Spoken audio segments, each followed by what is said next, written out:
Februari 4, Jumatano, mwaka wa 2026. Uinjilisti wa shule mwezi wa Mei. Yohana 19:30. Baada ya kuionja hiyo siki, Yesu akasema, imekwisha. Akainamisha kichwa chake, akaitoa roho yake. Mwanzo wa ibada ya uponyaji ni kubadilisha kwanza mikakati 12 ya Shetani ambayo imechapishwa. Hili linawezekana kupitia Kristo pekee. Ndiyo maana Kristo aliwapa Bartizan safari na miongozo inayoleta uponyaji kamili. Hivi ndivyo remnant yanavyoanza. Wakati Bartizan safari na miongozo inachapishwa katika remnant, uinjilisti wa ulimwengu hufanyika. Kile kinachochapishwa katika ubongo, roho na kiti cha enzi wakati wa miaka ya remnant huanza kukita mizizi katika maisha yao. Kwa hivyo, kuna kitu ambacho wewe, remnant, lazima ukumbuke kabisa. Moja, miongozo ya mlima Kalvari. Yesu alimaliza kila kitu kuhusu maisha yako ya kale, ya sasa na yajayo kwenye mlima Kalvari. Alimaliza kila laana, lakini mambo hayaendi vizuri maishani mwako. Hii lazima uwe mwanzo wa kila kitu. Usidanganyike, bali anza kutoka hapo. Mbili, miongozo ya mlima wa Mizeituni. Kristo alitoa misheni katika mlima wa Mizeituni.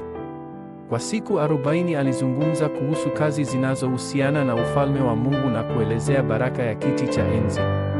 Alifunua Bartizan, safari na miongozo. Tatu, miongozo ya chumba cha juu cha Marko. Neno la Matendo 1:8 lilitimizwa. Neno muhimu zaidi kutoka hapa ni sikukuu tatu. Ulipokea wokovu wa milele. Kushikilia asili ya milele ya kiti cha enzi, Pentekoste ndiyo jibu la kufurahia siku yako. Unapoomba kwa ushikilia agano hili, wakati ujao utafichuliwa. 4. Miongozo ya Antiokia. Miongoni mwa wale waliotawanyika kutokana na dhiki, kulikuwa na watu ambao Mungu alikuwa amewaandaa, na miongoni mwao walikuwa wanafunzi. Zaidi ya hayo, yule anayeweza kufanya maombi ya masaa 24 miongoni mwao ni mfanyakazi aliyejitolea. Unapompata mfanyakazi aliyejitolea, unaweza kumkabidhi shamba hilo na kutafuta mahali pengine pa kwenda. Lazima ujiandae kwa ajili ya wakati ujao 300%. Kwa kipaji chako, unahitaji tu kufanya na kuwa na hisia ya utaalamu 100%, hisia ya shamba 100%, na hisia ya wakati ujao 100%. Ombi la agano.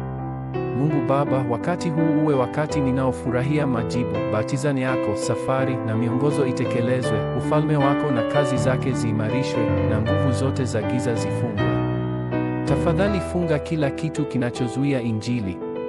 Katika jina la Yesu Kristo naomba. Amen.